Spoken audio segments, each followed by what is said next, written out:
इसमें डिस्कनेक्ट कर दे रहा है ये। तो लास्ट क्लास में हमने एनालॉगस रिलेशन पढ़ा था, आज हम उसे आगे कंटिन्यू करते हैं। हम कुछ और एनालॉगस रिलेशन के बारे में जानेंगे यहाँ पर। तो देखो अच्छे, जब हम ट्रांसलेटरी मोशन पढ़ते थे तो हम कुछ इक्वेशन पढ़ते थे, 3 equation of motion, v is equal to u plus at, s is equal to ut plus half at square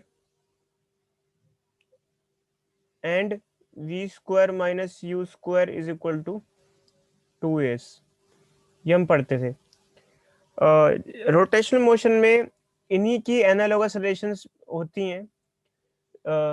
अगर नॉर्मली बॉडी एक्सेलरेट करती है, एक्सेलरेटेड मोशन में ये इक्वेशन यूज करते हैं, बट रोटेशनल मोशन में अगर रोटेशनल एक्सेलरेशन होती है तो हम ये इक्वेशन यूज करते हैं, omega is equal to omega not plus alpha t. ठीक है, और कैसे, यहाँ पे ओमेगा जो है उसको फाइनल वेलोसिटी बुलाते हैं हम। फाइनल वेलोसिटी मतलब final angular velocity, final angular velocity बुलाते हैं ओमेगा को, एंगुलर वेलोसिटी। ओमेगा नॉट को क्या बुलाते हैं, इनिशियल एंगुलर वेलोसिटी। अल्फा को बुलाते हैं एंगुलर एक्सेलरेशन।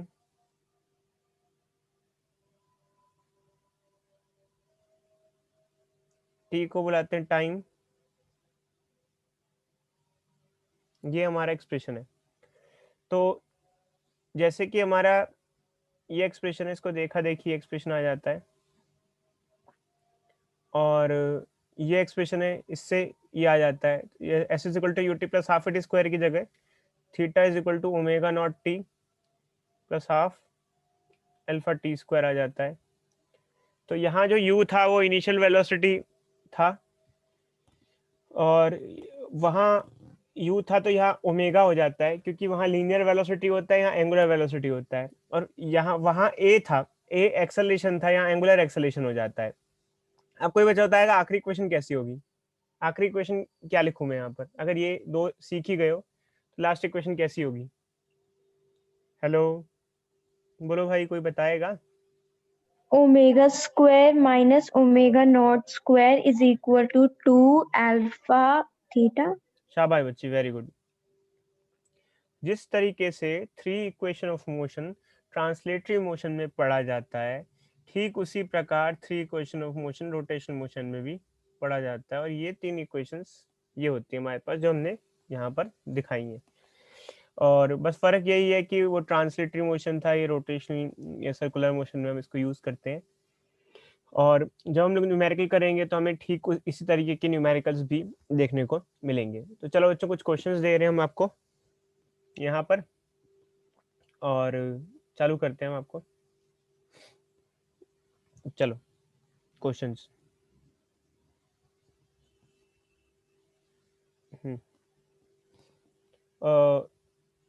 एक सिलेंडर है, आप लोगों ने बच्चे सुई धागा देखा है, धागा सद्दी या फिर वो चरखरी देखी, चरखरी, चरखरी पतंग वाली, पतंग वाली चरखरी देखिए बच्चों, यस सर। Yes sir. उस पे धागा लपटा होता है। मान लो बच्चे सेम सिचुएशन है, यहाँ पे ऐसे धागा लपटा हुआ है और ये बंदी हुई है, इसमें धागा लपटा हुआ है बहुत सारा ऐसे ही। तो अगर इसमें हमने मास लोड किया तो ये मास नीचे जाएगा और ये घूमेगी, ये चरखरी घूमेगी और घूमेगी, और इससे धागा उतरता जाएगा, अनवाउंड होगी और धागा उतरेगा। जैसे मान लो हमारे पास रील होता है, रील से आपने कोई चीज बांध दी, तो रील, और आपने रील को कोने से पकड़ लिया, चरखरी को पकड़ लिया, चरखरी घूमते जाती है, घूमते जाती है, और उससे वो जो धागा है वो उतरता जाता है, उतरता जाता है, अनवाउंड होता जाएगा। तो ऐसा कुछ है। तो हमने मान लो यहाँ पर 1 kg का मास बांधा है यहाँ पर। ये जो चरखरी है, ये जो शेप है, ये है हॉलो सिलेंडर, हॉलो सिलेंडर। और ये जो शेप है, इसका मास है 1 kg, इसका रेडियस है 1 मीटर। इस पे ये धागा बंधा हुआ है। और आपको पहला ये बताना है कि what will be first angular acceleration of this, ये जो घूम रहा है सिलेंडर, इसकी एंगुलर एक्सेलरेशन क्या होगी? अब ये इसका क्या मतलब है? देखो बच्चे, अगर आप सद्दी में कोई चीज़ बांध दो और सद्दी को मतलब जैसे जो चरखरी होता है उससे साइड से पकड़ लो, तो वो चरखरी अपने आप अनबाउंड होती है और बहुत तेज़ी से अनबाउंड होने लग जाती है, बहुत बहुत तेज़ी से अनबाउंड होने लग जाती है, उसकी कुछ एंगुलर एक्सेलरेशन होती है, तो वो हमको ये एंगुलर एक्सेलरेशन निकालना है। या फिर जैसे अगर आपके पास कोई रील है धागे वाला, उसमें आप कोई वेट बांध दो और उसको लाइटली पकड़ो, तो अपने आप अनबाउंड होता जाएगा, उसकी वजह से, वेट की वजह से, उसकी मतलब फोर्स की वजह से। और उसकी एंगुलर एक्सेलरेशन क्या होगी? फर्स्ट। सेकंड, ये दे रखा है कि इनिशियली जब आपने लोड बांधा था स्टार्टिंग में, तो वो जो था, वो जो सिलेंडर था वो रेस्ट पे था। तो ये बताओ, after T is equal to 2 second angular velocity क्या होगी? ठीक है। तीसरा, काइनेटिक एनर्जी ऑफ सिलेंडर क्या होगी?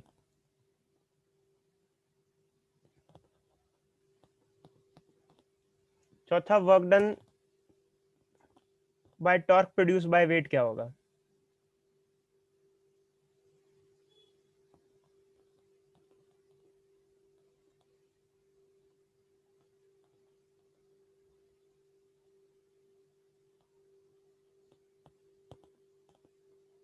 ये चीजें निकालनी है बच्चों।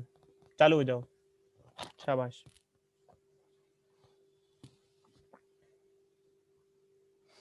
पाँच मिनट का मौका दे रहे हैं। सर एक बार बता दो सेकंड पार्ट में क्या बताना है? देखो अच्छी, सेकंड पार्ट में ये था कि इनिशियली जब आपने लोड ऐड किया, जैसे मान लो मांझा है आपके हाथ में और आप मान लो खिड़की पे खड़े हुए हो, तो मांझा खाली है, कुछ उसमें लोड एडेड नहीं है। अगर लोड एडेड नहीं है तो मांझा नीचे नहीं जाएगा अपने आप। अगर आपने मतलब चरखरी को साइड से भी पकड़ रखा है, किनारे से पकड़ रखा है, आमतौर पर पतंग उड़ाते हैं तो चरखरी को लाइटली पकड़ते हैं साइड से, पता है ना बच्चों, कभी देखा है आपने? साइड से लाइटली पकड़ते हैं यस सर। ताकि वो खुद खुलती जाए, खुलती जाए। तो मान लो स्टार्टिंग में एक्चुअली कोई लोड नहीं था, तो रेस्ट पे थी, चरकरी घूम नहीं रही थी, बट आपने लोड ऐड किया तो वेट लगा, वेट लगा तो फोर्स लगा, फोर्स लगा तो टॉर्क लगा, टॉर्क लगा तो ये व्हील घूमना चालू हुआ। तो स्टार्टिंग में जो व्हील है, जो सिलेंडर है, ये रेस्ट पे था। बाद में 2 सेकंड बाद ये घूमेगा तो कितनी उसकी एंगुलर स्पीड कितनी होगी इस व्हील की, जो जो आपको सिलेंडर दिख रहा है, इसकी एंगुलर स्पीड कितनी होगी? अच्छा अच्छा, इस क्वेश्चन को आप जरूरी नहीं है हमेशा चरखरी से समझो, ये इससे भी समझ सकते हो कि जैसे जैसे कोई कहीं किसी चीज पे आपने कोई चीज पुली लपेट, जैसा। पुली जैसा हो गया, हाँ, यहाँ फिर किसी चीज पे आपने कोई चीज लपेट दी, धागा आपने खुद जानबूझ के लपेटा। अब आपने लपेट दिया, बट आपको अब धागा खींचना है, जब आप धागा खींचोगे तो ऐसे नहीं आएगा, वो गोल गोल घूमने लग जाएगा, ऐसा ऐसा भी समझ सकते हो। जैसे मान लो आपने किसी चीज पे कुछ गोल गोल सिलेंडर जैसी चीज पे कुछ लपेट दिया, जो फायर ब्रिगेड वाले होते हैं उनका पाइप ऐसे ही सिलेंडर पे लपटा हुआ होता है, जैसे ही वो फिर पाइप को खोल खींचते हैं तो उनका सिलेंडर ऐसा ऐसा गोल गोल घूमने लग जाता है, क्योंकि वो जब खींचते हैं तो फोर्स लगाते हैं, फोर्स से टॉर्क प्रोड्यूस होता है। जो फायर ब्रिगेड वाले होते हैं उनका लंबा पाइप होता है, वो सीधा लंबा पाइप फायर ब्रिगेड में नहीं होता है, वो लपटा हुआ होता है, पता है ना आपको बच्चों, वाउंडेड होता है, उसके ऊपर सिलेंडर के ऊपर लपेट रखा होता है उन्होंने पाइप। चलो बच्चे करो खैर। अब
करें बच्चे, मैं करूं?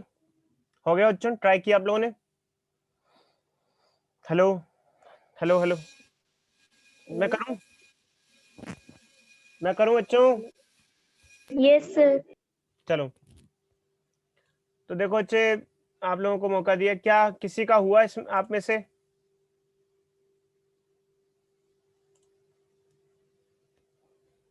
चलो बच्चे, मैं ट्राई करता हूँ, इसका 10 आ रहा है। देखते हैं बच्चे, मैं करता हूँ उसका, देखते हैं। तो सबसे पहली चीज बच्चे, होता क्या है, कहानी क्या होती है, ये वेट की वजह से फोर्स प्रोड्यूस हो रहा है, एक फोर्स प्रोड्यूस कर रहा है वेट, mg। और जैसे मान लो कि किसी चीज पे कोई फोर्स लगता है ऐसे, तो ये टर्निंग इफेक्ट प्रोड्यूस कर रहा है। जैसे अगर हम कहें रील है, रील में आप धागा खींचोगे, तो जब धागा खींचते हो तो रील घूमने लग जाता है। या फिर जब पतंग उड़ाते हैं तो चरखरी जो होती है उसमें आप धागा खींचते हो तो घूमता है, क्यों? क्योंकि आप एक फोर्स लगा रहे हो, और इस फोर्स की वजह से एक टॉर्क प्रोड्यूस होता है। टॉर्क होता है are F sign five, sine theta. या फिर रेडियस कितना है? 1 मीटर। फोर्स कितना है? mg, 10 newton approximately. Sine 30 sine 90 हो गया। रेडियस और फोर्स में जो एंगल है वो 90 डिग्री है, आप देख सकते हो। तो साइन 90 हो गया, मतलब 10 न्यूटन मीटर का टॉर्क प्रोड्यूस हुआ है। ठीक है, पहला हो गया ये। दूसरा पॉइंट, 2 सेकंड के बाद उसकी एंगुलर स्पीड क्या होगी, ये हमसे पूछा गया है। मतलब सॉरी, पहला पॉइंट अभी कंप्लीट नहीं हुआ, अभी तो टॉर्क आए। तो एंगुलर एक्सेलरेशन कैसे आएगा? तो यार हमने आपको बता रखा, टॉर्क का एक और फॉर्मूला होता है आई अल्फा। टॉर्क के 2 फॉर्मूले होते हैं, एक आर एफ साइन थीटा और एक होता है आई अल्फा। आई होता है moment of inertia. Moment of inertia कितना है इसका? मोमेंट ऑफ इनर्शिया किसी भी डिस्क का कितना होता है? एम आर स्क्वायर बाई, क्या हॉलो है सिलेंडर तो एम आर स्क्वायर, ये हो जाएगा एम आर स्क्वायर। मास कितना है? 1। रेडियस का स्क्वायर 1 का स्क्वायर, 1 आ गया। और अल्फा क्या होगा, निकालना होगा। तो इसको इसको इक्वेट करा दो, तो अल्फा क्या आ जाएगा? 10 रेडियन पर सेकंड स्क्वायर आ जाएगा, ऐसे। तो ये आ गया, अल्फा आ गया। तो एंगुलर वेलोसिटी कैसे सर आएगी? बोलो बच्चे बोलो। अब सेकंड पे आएंगे। सर मैंने angular So, a is equal to R alpha से फाइंड करा है। क्या क्या क्या किससे किया बच्चे, किससे किया? Sir a is equal to radius into angular acceleration. मत लगाना बच्चे वो फॉर्मूला, नहीं लगा वो, मत लगाना फॉर्मूला, ज़्यादा सूटेबल नहीं है, मत लगाना। यही ठीक है, ये तरीका। ए इज इक्वल टू वाला मत लगाना, मैं बताऊंगा क्यों नहीं लगाना। ये ठीक है ही प्रॉपर तरीका अपनाना। उसके बाद पूछा है कि 2 सेकंड बाद एंगुलर वेलोसिटी क्या होगी। तो एक्चुअल में क्या है कि अगर हमने एंगुलर वेलोसिटी पूछा जाए, उस केस में पूछा जाए जिस केस में एंगुलर एक्सेलरेशन है, तो ये हम फॉर्मूला लगाएंगे बच्चों। तो हमें ओमेगा पूछा गया, इनिशियली मैंने कहा था वो रेस्ट पे था। एंगुलर एक्सेलरेशन 1 आ गया, और कितने सेकंड बाद? 2 सेकंड बाद। 2 सेकंड बाद एंगुलर स्पीड होगी 2 रेडियन पर सेकंड। और तीसरा पूछा है काइनेटिक एनर्जी ऑफ सिलेंडर क्या होगा। काइनेटिक एनर्जी क्या होगा? Half I omega square. Half I क्या है? आई की वैल्यू कितनी है? आई की वैल्यू 1 आई थी हमारे। ओमेगा का स्क्वायर मतलब 2 का स्क्वायर, 2 का स्क्वायर क्या हो जाएगा? 4। तो ये कट के क्या आ जाएगा? 2 जूल। और वर्क डन क्या होगा? वर्क डन बाय टॉर्क भी 2 ही होगा। क्यों? कोई बच्चा बताएगा वर्क डन बाय टॉर्क क्यों होगा? एक्चुअली क्या है कि टॉर्क ने वर्क किया, उस वजह से ही वो सिलेंडर रोटेट करने लग गया। वर्क डन होता है चेंज इन काइनेटिक एनर्जी। तो ये हो गया final kinetic energy minus initial kinetic energy. तो इनिशियल काइनेटिक एनर्जी तो 0 है, तो final kinetic energy work done के बराबर होगी। तो final kinetic energy work done is equal to final kinetic energy. तो फाइनल काइनेटिक एनर्जी कितनी है? 2 जूल है। तो 2 जूल का वर्क डन किया। कोई डाउट इस चीज को लेके? बोलो भाई बोलो, कोई डाउट बच्चों किसी इस चीज को लेके? किसी को डाउट? अरे भाई बोलो। सर 1 मिनट ऊपर का दिखाना। यस सर, यहीं पर।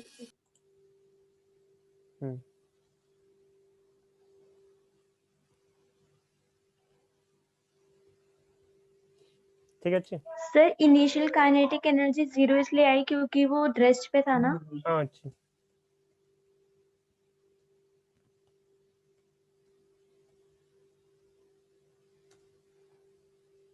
अब बच्चों हम कुछ क्वेश्चंस आपको देना चाहेंगे एनसीईआरटी से। यहाँ पे आई क्या आता है एक बार फिर से बताना। देखो अच्छी, आपने रोटेशन मोशन में अपनी अटेंड की है क्लास? नहीं बच्ची, फिर रहने दो बच्ची, नहीं समझ में आएगा, छोड़ो बच्ची। जितना समझ में आ रहा है, क्योंकि चक्कर क्या, अगर आपने अटेंड ही नहीं किया है तो आपको समझ में क्या आएगा, वो पूरा ही बाद में पढ़ लेना आप अच्छे से एक बार। अब बच्ची घूमोगी और पढ़ाई भी करोगी, दो काम एक साथ तो नहीं हो सकते ना, या तो पढ़ाई करो या घूमो। चलो मैं समझा देता हूँ एक बार, फिर से समझा देता हूँ, रुको रुको बच्चे, फिर से समझा देते हैं। ऑल्दो मैं जितना कोशिश करता हूँ उतना समझा दूंगा, बट देखो बच्चे एक्चुअली क्या है कि मैं ना मजबूर हूँ। रोटेशन मोशन इतना सिंपल चीज नहीं होती है ना, इसको इसलिए परेशानी है। तो मैं थोड़ा बता देता हूँ, चलो ऑल्दो एक बार को, जब तक ये खुलने दो तब तक मैं बता देता हूँ आपको क्या है। बट फिर भी मतलब नहीं समझ में आएगा आपको, क्योंकि रोटेशन मोशन जैसा चैप्टर है ये, तो अगर 2 बार भी आप पढ़ो तो नहीं समझ में आता, तो ऐसे कैसे आ जाएगा। देखो बच्चे, यहाँ आई मोमेंट ऑफ इनर्शिया होता है। मैंने आपको बताया था कि जैसे force is equal to mass into acceleration होता है ट्रांसलेटरी मोशन में, तो रोटेशनल मोशन में इसका एनालॉगस फॉर्मूला आ जाता है। फोर्स की जगह आता है टॉर्क, क्योंकि चलाने का काम फोर्स करता है, घुमाने का काम टॉर्क करता है। मास की जगह आ जाता है मोमेंट ऑफ इनर्शिया, और एक्सेलरेशन की जगह एंगुलर एक्सेलरेशन हो जाता है। तो tau is equal to I alpha, एक टॉर्क का एक फॉर्मूला ये होता है, और टॉर्क का दूसरा फॉर्मूला होता है आर एफ साइन थीटा। तो ये दो फॉर्मूले हम लोग यूज कर सकते हैं टॉर्क के, ये रोटेशन मोशन का है। तो है, बाकी बच्चों देखो रोटेशन मोशन बहुत सीरियसली थोड़ा सा ऐसा टॉपिक है, अगर आप उस पर मेहनत नहीं करोगे तो आपको दिक्कत कर देगा ये टॉपिक। अगर आपने कोई भी कड़ी मिस की है, क्योंकि सारा कनेक्टेड ही एक दूसरे से। हमारी फर्स्ट बुक है ना, हाँ चलो अच्छे, कुछ क्वेश्चन और ट्राई करते हैं।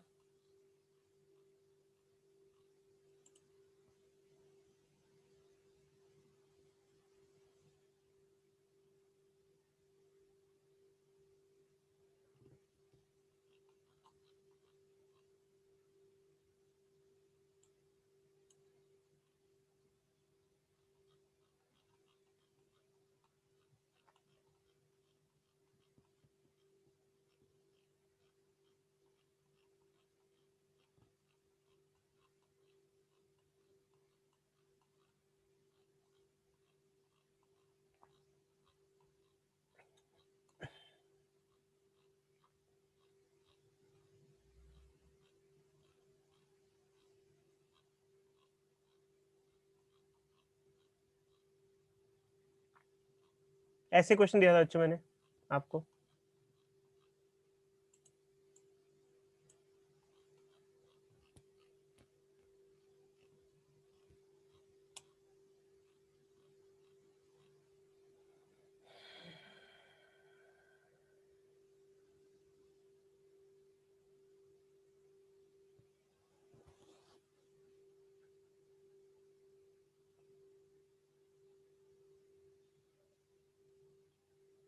सेवन 7.14 करो बच्चों।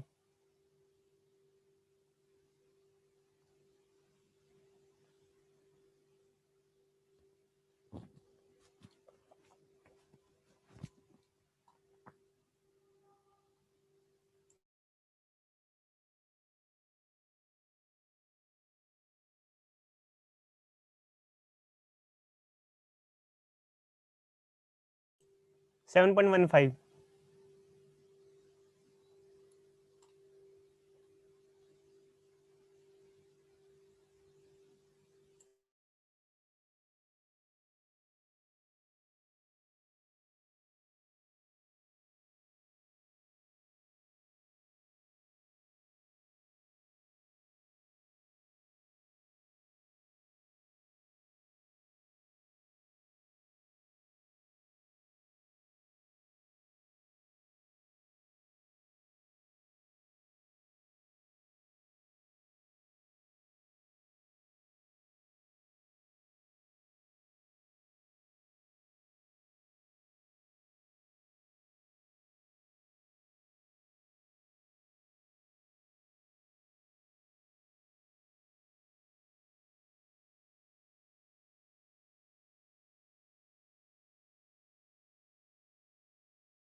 मैं कुछ चीजें और ऐड कर रहा हूँ बच्चों, वो भी निकाल लेना।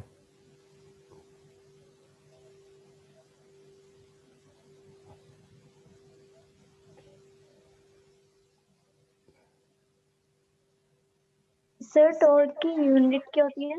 Newton metre. Find angular momentum.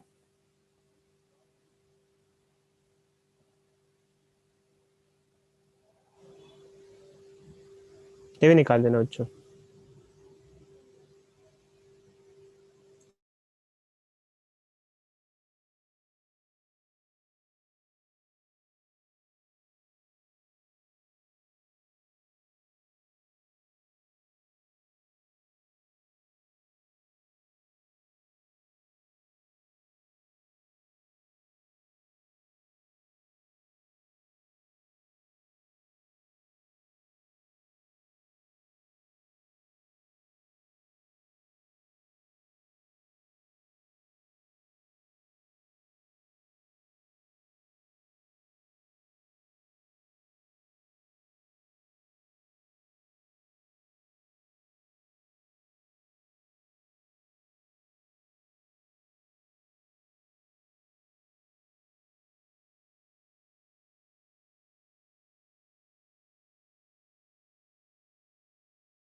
ये क्वेश्चन करना है बच्चे 7.15, 414 और 15।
मैं कर रहा हूँ बच्चों, छोड़ो। सर हो गया। चलो बच्ची बताओ, आप बताओ कि कैसे करना है, कैसे करोगी बताओ, क्या कॉन्सेप्ट यूज करोगी बताओ। सर सेम ही वही वाला है, मतलब इसमें पहले टाउ निकालेंगे, फिर उसके बाद वो I alpha equals to tau वाला फॉर्मूला लगा के वो निकाल इसमें लेंगे टॉर्क अल्फा कैसे ओ प्रोड्यूस हो रहा एंगुलर है, कैसे एक्सेलरेशन। टॉर्क कैसे प्रोड्यूस हो रहा है, कैसे टॉर्क प्रोड्यूस हो रहा है? क्या मतलब? आप आपके हिसाब से इस क्वेश्चन में टॉर्क प्रोड्यूस हो रहा है ना? टॉर्क प्रोड्यूस हो रहा है ना? Yes sir. टॉर्क जैसे आप टॉर्क प्रोड्यूस कैसे टॉर्क कैसे प्रोड्यूस हो रहा है? सर उसकी अपोजिट डायरेक्शन में हो रहा है, क्यों हो रहा है टॉर्क प्रोड्यूस? कारण क्या है? क्योंकि रोटेशनल मोशन लग रहा है ना किसका रोटेशन हो रहा है? सर। जो मास वो उस पे रोप पे वो बोलो सर बोलो। 30 न्यूटन के फोर्स की वजह से। 30 न्यूटन की फोर्स की वजह से एक टॉर्क प्रोड्यूस हो यस रहा है। सर। बेसिकली फोर्स लगेगा तो रोटेशन इफेक्ट प्रोड्यूस करे होगा। तो जो फोर्स लग रहा है उसकी वजह से एक रोटेशन इफेक्ट प्रोड्यूस हो रहा है। जैसे एक से रोप सिलेंडर पे बंधी हुई है। जैसे बच्चे मैंने आपको बताया था कि चरखरी वाला एग्जांपल ले लो, कोई सा भी एग्जांपल ले लो। अब जैसे अगर वो बंधा हुआ है उसके ऊपर, तो अगर आप फोर्स लगाओगे, जैसे आप रील को भी खींचते हो। Hello hello hello hello. Yes हाँ, सर। तो जैसे अगर आप रील को भी खींचते हो, तो रील को अगर खींचोगे भी तो एक टॉर्क प्रोड्यूस होता है बच्चों, एक टॉर्क प्रोड्यूस होता है। और यहाँ पे भी सेम उसी तरीके से टॉर्क प्रोड्यूस हो रहा है, जिस तरीके से पहले हमने आपको एग्जांपल में समझाया था, इलस्ट्रेशन में समझाया था। तो यहाँ पे भी टॉर्क उसी तरीके से टॉर्क प्रोड्यूस हो रहा है। और अब क्या है कि जब आप फोर्स लगाओगे तो टॉर्क प्रोड्यूस होगा। जब टॉर्क प्रोड्यूस होगा तो टॉर्क एंगुलर एक्सेलरेशन प्रोड्यूस करेगा, और एंगुलर एक्सेलरेशन प्रोड्यूस होगी। तो यहाँ पर हमने एक तो आपसे पूछा एंगुलर एक्सेलरेशन क्या होगी, उसके बाद दूसरा पूछा कि एंगुलर एक्सेलरेशन के बाद पूछा है कि लीनियर एक्सेलरेशन क्या होगी, ये भी पूछा था। तो लीनियर एक्सेलरेशन कैसे निकालोगे? लीनियर एक्सेलरेशन किस तरीके से निकालोगे? क्या कॉन्सेप्ट लगाओगे लीनियर एक्सेलरेशन के लिए? क्या कोई फॉर्मूला लगाएंगे? क्या लगाएंगे बताओ बच्चे? सर आपकी आवाज कट रही है बहुत। मेरी आवाज कट रही? क्या बाकी बच्चों को भी मेरी आवाज कटते हुए आ रही है? Hello, yes sir. Yes sir. आवाज कट रही है? हाँ बच्चे, मेरा अभी अनस्टेबल हो गया इंटरनेट। 1 मिनट रुक जाते हैं बच्चे, स्टेबल हो जाएगा। अब आ रही है ठीक आवाज बच्चों? Hello hello. Yes sir. हाँ, अभी डिस्प्ले भी नहीं आ रहा होगा ऑल्दो शायद आप लोगों को ढंग से। तो देखो बच्चे, हाँ नहीं आ रहा। नहीं आना, अब आ गया, डिस्प्ले भी आ गया रहेगा। ठीक है, तो ये है बच्चा हमारा। तो जैसे कि मैंने आपको पहले भी डिस्कस कर रखा है कि ये रहा हमारा। ठीक है, तो हम यहाँ पर वही करेंगे बच्चों जो हमने पहले वाले क्वेश्चन में किया था, ठीक वैसे ही करेंगे जैसे हमने पहले वाले क्वेश्चन में किया था। बट बस फर्क ये है कि अगर आपको लीनियर एक्सेलरेशन निकालनी है तो लीनियर एक्सेलरेशन निकालने के लिए हम यहाँ पर क्या फॉर्मूला लगाएंगे? विज्ञात बताओ बच्चे, क्या करेंगे? जैसे अगर आपको दे रखा है एंगुलर एक्सेलरेशन निकालनी है, तो एक तो टॉर्क आ जाएगा आर एफ साइन थीटा से, दूसरा टॉर्क आ जाएगा आई अल्फा से। दोनों टॉर्क को इक्वेट करा दो, और R F sine theta is equal to क्या हो जाएगा? आई अल्फा हो जाएगा। यहाँ से अल्फा आ जाएगा, इसको सिंप्लीफाई कर लेंगे। Are F sine theta 25 radian पर सेकंड स्क्वायर। बाय आई आ जाएगा। ठीक है, उसके बाद ए कैसे निकालेंगे? लीनियर एक्सेलरेशन एक्चुअली क्या होता है बच्चे, हम आपको a is equal to alpha r. शाबाश बच्ची, a is equal to alpha. But यहाँ पे कॉन्सेप्ट कैसा लगेगा, ध्यान से सुनना। देखो बच्चे, चक्कर क्या होता है कि ये सिलेंड्रिकल बॉडी है, जो भी शेप है, जब आप इससे थ्रेड को खींचोगे बाहर की तरफ तो ये घूमना चालू कर देगा। तो आप कहोगे कि सर हम ये फॉर्मूला लगा रहे हैं a is equal to alpha r, ठीक है। बट ये ध्यान रखना कि जिस पॉइंट का एक्सेलरेशन निकालना है उस पॉइंट का रेडियस लेना है। जैसे मान लो थ्रेड है, थ्रेड अगर सेंटर से देखा जाए तो रेडियस जितनी दूरी पे है, तो हमें थ्रेड की एक्सेलरेशन, लीनियर एक्सेलरेशन निकालनी है कि थ्रेड की लीनियर एक्सेलरेशन कितनी है। थ्रेड या धागा या फिर रोप हो गई है, जो भी हो गया, तो आप एंगुलर एक्सेलरेशन तो पूरी जो रोटेटिंग बॉडी होगी उसकी सेम ही होगी, but linear acceleration point two point different हो जाती है। तो उसका आर पुट करो, तो ए इक्वल टू अल्फा आर आप यूज कर सकते हो। तो आप जैसे ये पुट करोगे तो इससे एक्सेलरेशन ऑफ रोप आ जाएगा या स्ट्रिंग, जो भी आप निकाल लो आ जाएगा। फिर अगर आपको आगे क्या पूछा गया है कि अगर आपको एंगुलर मोमेंटम सिलेंडर का चाहिए, एल चाहिए, तो एल लगा लोगे आई ओमेगा, इससे निकाल लोगे आई ओमेगा से, इससे आंसर आ जाएगा। L is equal to I omega से आंसर आ जाएगा। आई मोमेंट ऑफ इनर्शिया आपने निकाल ही रखा है। ओमेगा, क्या ओमेगा आप निकाल सकते हो? क्या कुछ दिया, टाइम दिया है? अगर आपको एंगुलर मोमेंटम निकालना है तो उसके लिए आपको टाइम दिया हुआ होना चाहिए, क्योंकि ओमेगा जो है वो कंटिन्यूअसली चेंज हो रहा है। तो आप इसको ये लिख सकते हो, ओमेगा को क्या लिख सकते हो, omega not plus alpha T, और एल इज इक्वल टू क्या लिख सकते हो, इनिशियली तो रेस्ट पे होगा तो आई अल्फा टी लिख सकते हो। तो अल्फा की वैल्यू आप पुट कर देना, आई की वैल्यू पुट कर देना। अगर टाइम नहीं दिया तो उसको ऐसे ही छोड़ देना, और टाइम दिया है तो आप उसको सिंप्लीफाई कर लेना। सर बोलो अच्छी बोलो, सर इसमें एल बोलो बोलो बोलो बोलो अच्छी बोलो। अस्मिता आवाज नहीं आ रही अच्छी। हाँ बच्चे बोलो। हमने आपसे एंगुलर मोमेंटम भी, हेलो सर बच्चे आपकी आवाज बहुत कट रही है, आवाज नहीं आ रही बच्चे, आवाज नहीं।